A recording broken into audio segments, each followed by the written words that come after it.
Rita Grant wants to accumulate a sum of money to pay for graduate school. She wants to invest a single amount today in a savings account earning 10% interest compounded annually that is equivalent to investing $10,000 at the end of each of the next 3 years. The present value can be found by separately calculating the present value of each of the 3 payments and then summing those individual present values.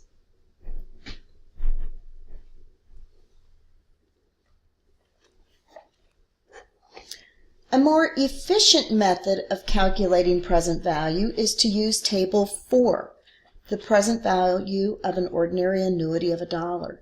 The relationship between the present value and the future value of the annuity is depicted graphically here. This can be interpreted in a couple ways. So $10,000 invested at 10% at the end of each of the next 3 years will accumulate to $33,100 at the end of the 3rd year.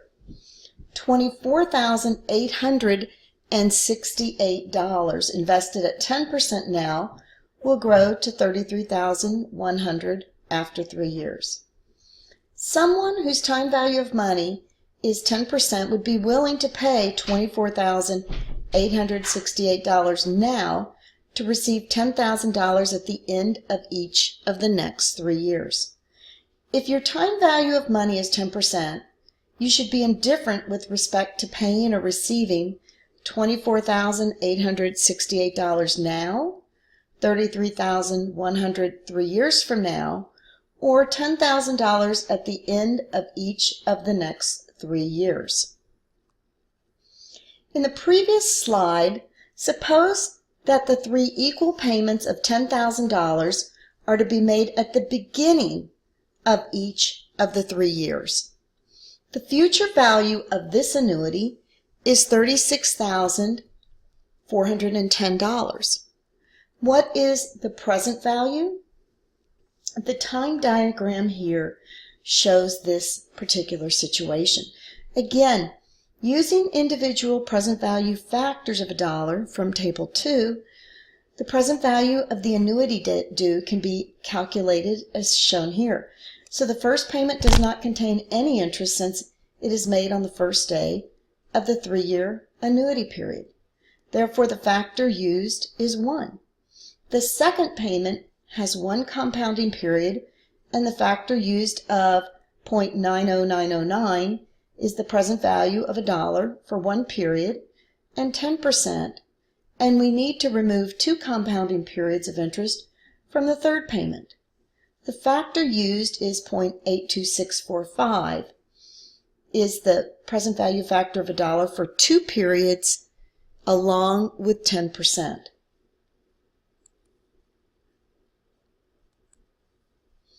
The relationship between the present value and the future value of an annuity can be depicted graphically shown here. Using Table 6, present value of an annuity due, we can more efficiently calculate the present value of the annuity due, PVAD. To better understand the relationship between Tables 4 and 6, notice that the PVAD factor for 3 periods, 10% from Table 6, is 2.73554.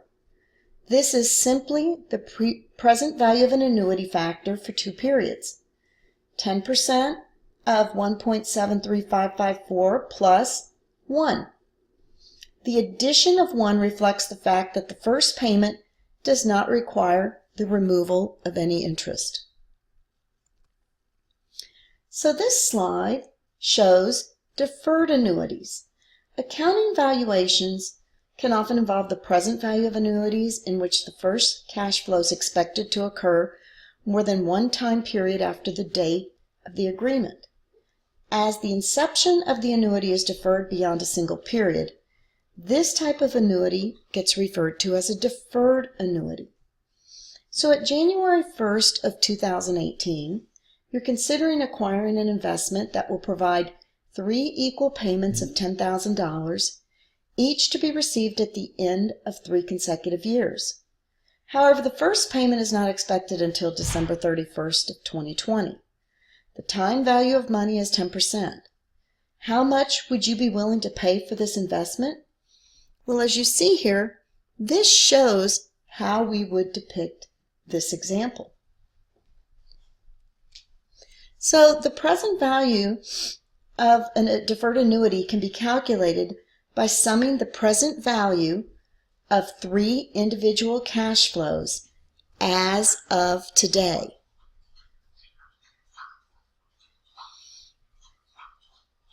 Now, a more efficient way of calculating the present value of a deferred annuity involves a 2-step process.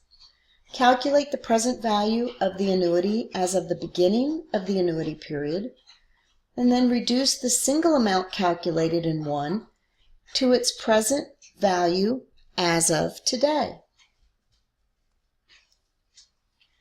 In this step, we compute the present value of an annuity as of December 31st, 2019 by multiplying the annuity amount by the 3-period ordinary annuity factor. This is shown here.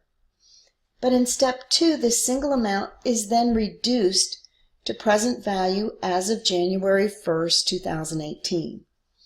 The time diagram here illustrates the 2-step process. If you recall the concepts you learned in this chapter, you might think of other ways the present value of a deferred annuity can be determined. Among them, calculate the present value of an annuity due rather than the ordinary annuity, and then reduce the amount 3 periods rather than 2. Or from Table 4, subtract the 2-period present value of an annuity factor, the 1.73554, from the 5-period present value of an annuity factor, the 3.79079, and multiply the difference, the 2.05525, by $10,000 to get $20,552. Let's look at a concept question here for you.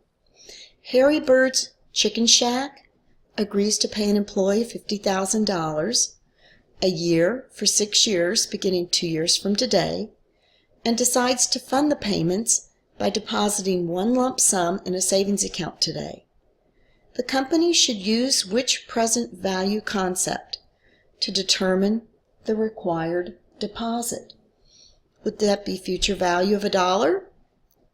Future value of a deferred annuity? The present value of a deferred annuity? Or none of the above? So as you see here, C is the correct answer, the present value of a deferred annuity. So the calculation is the amount to be deposited today, the present value of 6 equal payments, which is an annuity, but it doesn't start for 2 years, which makes it then a deferred annuity. Financial calculators can be used to solve future and present value problems. For example, a Texas Instruments Model BA35 has the following pertinent keys. It's got the number of periods, the percent of interest, which is the interest rate, PV is present value, FV is future value, PMT is annuity payments, and CPT is the compute button. So, to show how this uses, assume you need to determine the present value of a 10-period ordinary annuity of $200 using a 10% interest rate. You would enter N to be 10, percent I to be 10, payment to be minus 200, and then press compute button and present value to get the answer of $1,229. Now, many professionals choose to use Excel to solve time value of money problems. These spreadsheets can be used in a variety of ways. So, for example, Excel has a function called PV that calculates the present value of an ordinary annuity. So to use this function, you would select the pull-down menu for Insert, click on Function, and choose the category Financial. Scroll down to PV and double-click. You'll then be asked to input a necessary various variables, interest rate, the number of periods, and the payment amount. Let's take a look at exercise 6.8. Using the appropriate present value table, assuming a 12% annual interest rate, determine the present value on December 31st, year 0, of a 5-year period annual annuity of $6,500 under each of the following conditions.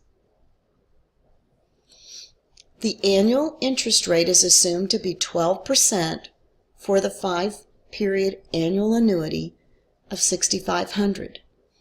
The present value on December 31st, year 0, when the first payment is received on December 31st, year 1, and is compounded annually. So as you see here, year 0 is what we're determining. What is the present value? Year 0. The first payment, though, is received on December 31st, year 1.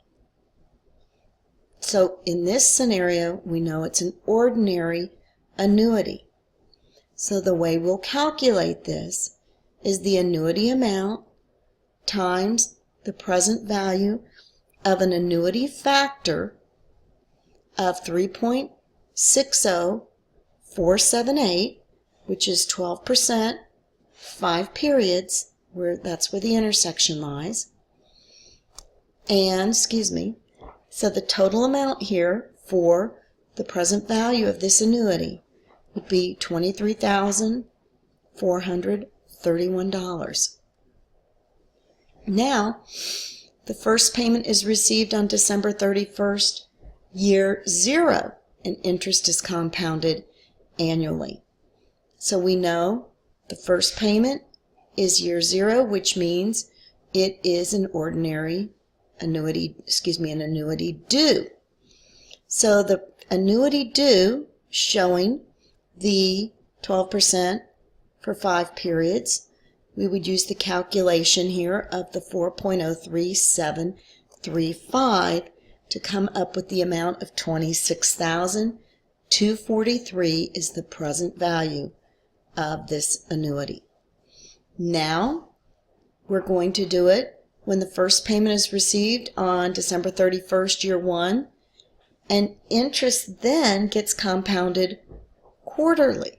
So in this scenario, when interest is compounded quarterly, we're going to take the interest rate of 3%, and for the first payment, we're going to show 4 periods at 3% to give us the intersection and the factor of 0.88849, which gives us, just for that payment, the present value of $57.75. Then for the second payment, we'll make that one over 8 periods. 3% at 8 periods is the 0.78941 to give us the present value of that amount, $51.31. We'll do the same with each of the 3rd, 4th, and 5th payments. We'll show the number of periods and also come up with the 3% will be the interest rate per period to come up with our factors.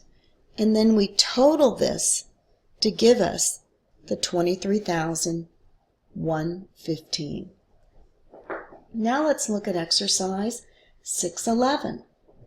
6.11 shows us answer each of the following independent questions. Zelix recently won a lottery and has the option of receiving one of the following 3 prizes: $75,000 cash immediately, $22,000 cash immediately, and a 7-period annuity of $10,000 beginning 1 year from today, or a 6-period annuity of $17,000 beginning 1 year from today, assuming an interest rate of 8%, which option would be used? Let's look at this one first. So, assuming an interest rate of 8%, which would Zelix choose? $75,000 cash immediately, or $22,000 cash immediately and a 7-period annuity of $10,000 beginning 1 year from today, or a 6-period annuity of $17,000 beginning 1 year from today. So our present value that we know we can receive today is $75,000. Or we can receive $22,000 today and then an annuity of $10,000 beginning 1 year from today over 7 periods. So if we take the ordinary annuity and we take the amount we're going to receive times the factor, that factor would give us $52,064. So as you see here, 8%, 5.20635 gives us the number that we're looking for from the table, and this would total $74,064, which is less than just receiving the $75,000 cash immediately. Or a 6-year period annuity of $17,000 beginning 1 year from today. Again, we would look at the 8%. We would look at the factor of the 4.62288. And from that, 17,000 times that factor gives us the present value of the third option is $78,589. So clearly, that would be the best scenario. We would ultimately receive more than number 1 or the second option. Next, the ER Corporation wants to accumulate a sum of money to repay certain debts due on December 31st, year 10. ER will make annual deposits of $6,000 into a special bank account at the end of each of 10 years beginning December 31st, year 1. Assuming that the bank account pays 8% interest compounded annually, what will be the fund balance after the last payment is made on December 31st, year 10? So this is going to be the annuity amount is $6,000. Annual deposits at the end of each period, which would be then an ordinary annuity, 10 years with an 8% interest rate. So 8% interest rate for 10 years, we would use the factor, the 14.4866. So if we take that figure, then we would have a future value amount that we would receive of $86,910. Let's look at the next one. Roseland Company purchased merchandise from Royal Corp on September 30th, year 1. Payment was made in the form of a non-interest-bearing note requiring Roseland to make 6 annual payments of $4,400 on each September 30th, beginning on September 30th, year 4. Calculate the amount at which Roseland should record the note payable and corresponding purchases on September 30th, year 1. Assuming that an interest rate of 12% properly reflects the time value of money in this situation. So again, here, Roseland purchased merchandise and non-interest-bearing note, 6 annual payments, $4,400 on each September 30th, but beginning in year 4. So the cash flows in year 1, 2, and 3 are 0. Year 4, we would have a $4,400 cash flow through year 9. So what we need to do is figure out the present value of an ordinary annuity for 6 periods. Now, 2 of the periods are 0 flows, 0 cash flows. So, the first thing we're going to want to do is show there are 6 payments of $4,400. So we're going to need to know the present value of an ordinary annuity where their number of periods are 6, and we go to the chart to come up with the factor of 4.11141. Then we'll want to find the present value of an ordinary annuity on September 30th of year 3, which would be the $18,090, the $4,400 times our factor. Then the present value of not an ordinary annuity, this is $1, because since the payments won't begin until year 3, we then need to figure out how much is what is the present value of that money in 2 years from now. So we'll go to a different table where the number of periods is 2, and again we've got the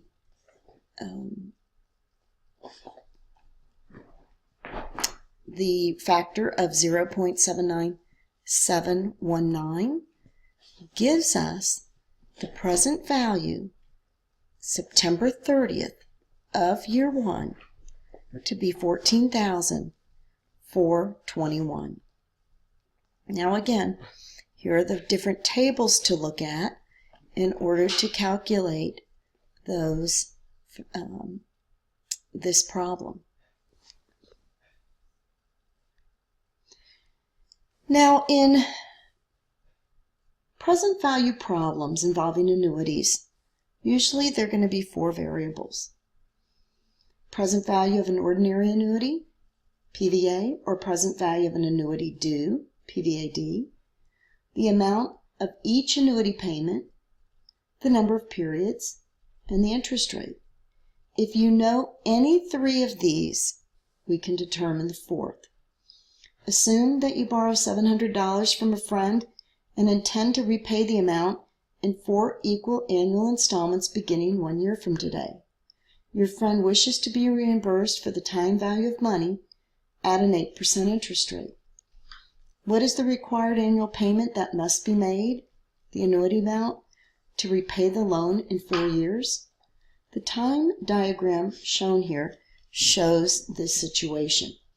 The required payment is the annuity amount that will provide the present value of $700 when using an interest rate of 8%. Rearranging algebraically, we find that the annuity amount is $211.34. We'd have to make 4 annual payments of $211.34 to repay the loan. Total payments of $845.36, which is the 4 times $211.34, would include $145.36 in interest. That's the $845.36 minus the $700. Assume that you borrow $700 from a friend and intend to repay the amount in equal installments of $100 per year over a period of years. The payments will be made at the end of each year beginning 1 year from now. Your friend wishes to be reimbursed for the time value of money at a 7% annual rate. How many years would it take you to repay before you repaid the loan? Once again, this is an ordinary annuity situation because the first payment takes place 1 year from now. And as you see here, this diagram illustrates this situation. The number of years is the value of n that will provide a present value of $700 when finding the present value of $100 payments using the interest rate of 7%. Now, rearranging algebraically, we find that the present value annuity table factor is 7%. When we consult the PVA table, Table 4, we search the 7% column where interest is 7% for this value and find 7.02358 in row 10. So it would take approximately 10 years to repay the loan in the situation that is being described here. Suppose that a friend asks to borrow $331 today at the present value and promised to repay you $100, the annuity amount, at the end of each of the next 4 years. What is the annual interest rate implicit in this agreement? Well, first of all, we're dealing with an ordinary annuity situation as the payments are at the end of each period. The interest rate is the rate that will provide a present value of $331 when finding the present value of the $100 4-year ordinary annuity. Rearranging algebraically, we find the PVA table factor is 3.31. When you consult the PVA table, Table 4, you search row 4 for the number of periods for this value, and you find it in the 8% column. So basically, the effective interest rate then would be 8%. The interest rate in that scenario, is 8%. So suppose now you borrow $400 from a friend and promise to repay the loan by making 3 annual payments of $100 at the end of each of the next 3 years, and a final payment of $200 at the end of year 4. So what is the interest rate implicit in this agreement? Well, this slide shows the time diagram. As you see here, the interest rate is the rate that will provide a present value of $400 when finding the present value of the $100 3 ordinary annuity plus the $200 to be received in 4 years. This equation involves 2 unknowns and is not as easily figured out as the other examples. So one way to solve the problem is trial and error for the answer. For example, if we assumed I to be 9% and the total present value of the payments would be calculated as the present value of 100 times the factor of 2.53129 plus 200 times the factor of 0.70843, we get $395. Because the present value computed is less than the $400 borrowed, using 9% removes too much interest. Recalculating present value with interest of 8% results in a present value of $405, which indicates that the interest rate implicit in this agreement is going to be somewhere between 8 and 9%. Let's take a look at another problem. The Oh My Gosh company purchased office furniture for $25,800 and agreed to pay for the purchase by making 5 annual installment payments beginning 1 year from today. The installment payments include interest at 8%. The present value of an ordinary annuity for 5 periods at 8% is 3.99271. The present value of an annuity due for 5 periods is 8%. At 8% is 4.31213. What is the required annual installment? Well, in this scenario, we would use the present value of an ordinary annuity, the 3.99271, to give us the $6,462. Let's now look at another problem here for you. Sam purchased a new automobile for $15,000. He made a cash down payment of $5,000 and agreed to pay the remaining balance in 20 monthly installments, beginning 1 month from the date of purchase. Financing is available at a 12% annual interest rate. Calculate the amount of the required monthly payment. So as you see, purchase a new automobile, $15,000. Since we're putting $5,000 down, we have $10,000 annuity. So How do we calculate? This is the present value of an ordinary annuity where there are 20 periods with an interest rate of 1%. So we've got, if we go to this chart, 18.04555. So we take the 10,000 annuity, divide that by our present value factor to come up with a monthly payment of $554.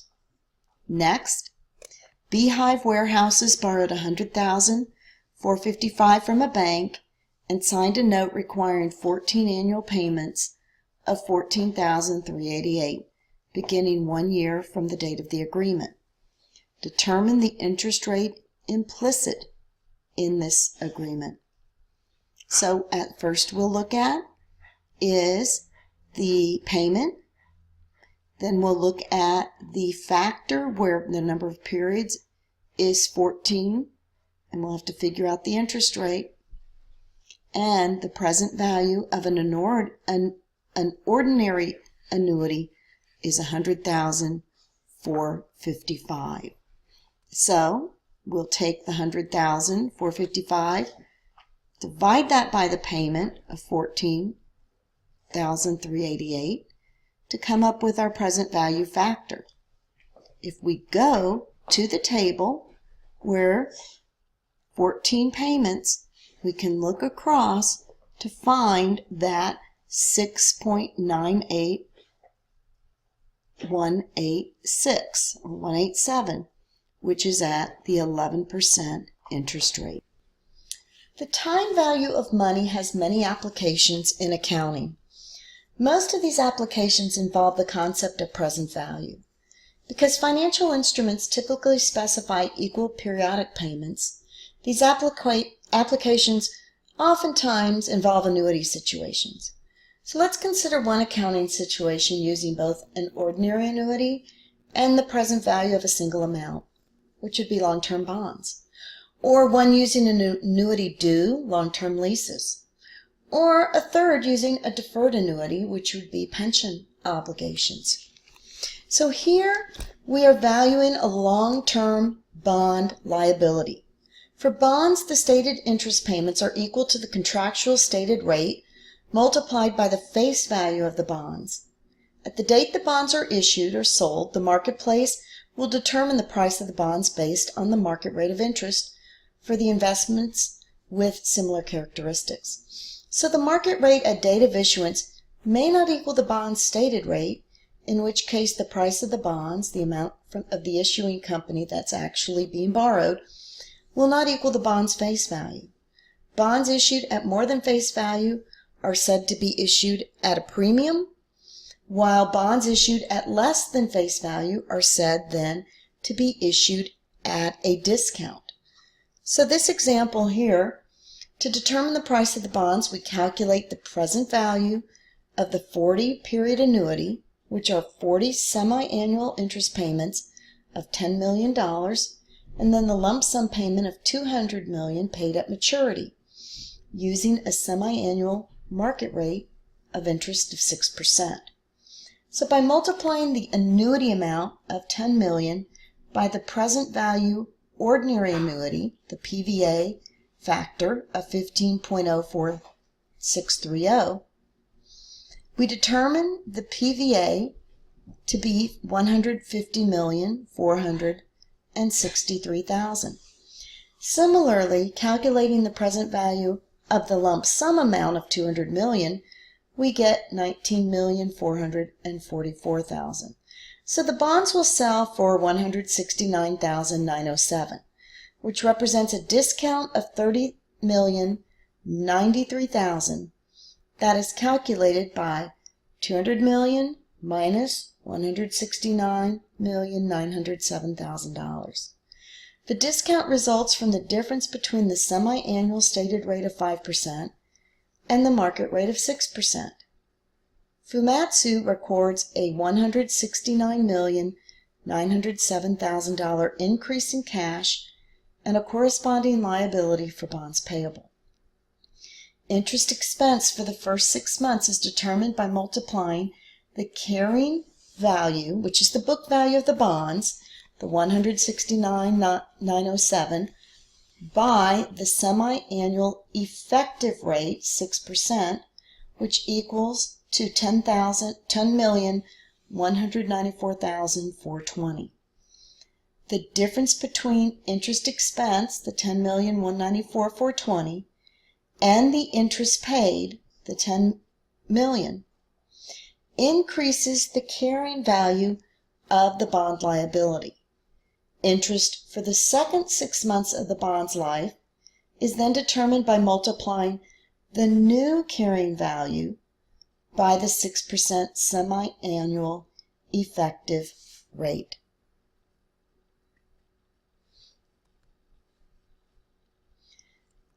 Companies frequently acquire the use of assets by leasing rather than purchasing them. Leases usually require the payment of fixed amounts at regular intervals over the life of the lease. Leases require the recording of an asset and corresponding liability at the present value of future lease payments. In the example that you see here, by computing the present value of the lease payments, we remove the portion of the payments that represent interest, leaving the portion that represents payment for the asset itself. Because the first payment is due immediately, as is common for leases, this is an annuity due situation. By multiplying the annuity amount of $10,000 by the present value of an annuity due factor of 9.98474, we'll get the PVAD to be $99,847,000. Stridewell initially will value the leased asset and corresponding lease liability at $99,847. The difference between this amount and total future cash payments of $250,000, which is the $10,000 times 25 payments, represents the interest that is implicit in the agreement. Then that difference is recorded as interest over the life of the lease. Let's take a look at this concept question. On March 31st of 2018, the Gusto Beer Company leased a machine from B.A. Lush, Inc. The lease agreement requires Gusto to pay 8 annual payments of $16,000 on each May 31st, with a first payment due on May 31st, 2018. Assuming an interest rate of 6%, and that lease is treated as an installment sale, which would be a capital lease, Gusto will initially value the machine by multiplying $16,000 by which of the following? Would it be present value of $1 at 10% for 6 periods? Present value of an ordinary annuity at $1 at 10% for 6 periods? The present value of an annuity due of $1 at 10% for 6 periods? Or D, the future value of an annuity due? Well, I hope you got that C is correct. This is going to be present value of an annuity due. Calculation is how much gets recorded today, the present value of equal payments that begin even today. Pension plans are important compensation vehicles used by a lot of U.S. companies. These plans are essentially forms of deferred compensation, as the pension benefits are paid to the employees after they retire. These obligations are funded during the employment period. This means companies contribute cash to pension funds annually with the intention of accumulating sufficient funds to pay employees the retirement benefits what they have earned. The amounts contributed are determined using estimates of retirement benefits. The actual amounts paid to employees during retirement depend on many factors, including future compensation levels and length of life. Let's look at this example where we need to determine how much would the company have to contribute at the end of 2018 to pay for pension benefits earned in 2018. So, to determine the required contribution, we calculate the present value on December 31st, 2018 of the deferred annuity of $2,000 that begins on December 31st, 2043 and is expected to end on December 31st, 2062. The time diagram shown here shows this situation. So we can multiply or calculate the present value of the annuity as a two-step process. First computes the present value of the annuity as of December 31st, 2042, here by multiplying the annuity amount by the 20-period ordinary annuity factor. As you'll see on the slide, it's 11.46992. Now, by doing so, we'll get the present value of an annuity of $22,940. This is the present value as of December 31st, 2042.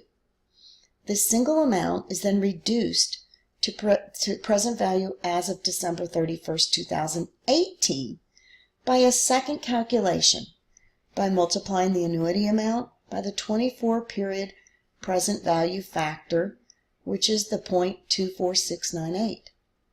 Stridewell would have to contribute $5,666 at the end of 2018 to fund the estimated pension benefits earned by its employees in 2018. Viewed in reverse, $5,666 invested now at 6% will accumulate a fund balance of $22,940 at December 31st, 2042. If the fund balance remains invested at 6%, $2,000 can be withdrawn each year for 20 years before the fund then is depleted. So all the time value of money concepts discussed in this chapter are summarized here in this table. As you see here, we've got the future value of $1. We've got the present value of $1. So the future value of $1 is shown on table 1. The present value of $1 is shown on table 2. Then the future value of an ordinary annuity is shown on table 3. The present value of an ordinary annuity is shown on 4. Then table 5 will show you the future value of an annuity due. And last, table 6 will show you the present value of an annuity due. Now we've got some exercises to look through. On June 30th of year 1, Moonstone Computers issued 8% stated rate bonds with the face amount of $227 million. The bonds mature on June 30th, year 6, which is 15 years. The market rate of interest for similar bonds issued is 7%, which is 3.5% semi-annual rate. Interest is paid semi-annually, 4% on June 30th and December 31st, beginning on December 31st, year 1. So our job is to determine the price of the bonds on June 30th, year 1, and then also to calculate the interest expense Moonstone reports in year 1 for these bonds. So 30 semi-annual payments of $9,080,000, which is the $227 million times 4%. One payment of $227 million on June 30th of year 16. So we'll calculate it where our number of periods is 30 and our interest rate is 3.5%. Here we've got the present value of an ordinary annuity. So if we look at the annual payments, semi-annual payments of $9,080,000, and we come up with the present value of an annuity factor, that would give us then our present value of an ordinary annuity of $166,999,814,000. Now for the payment, we would look at the 227,000, that will 227 million that will be paid in year 16. If we look at the factor in the table, we'll come up with a single sum.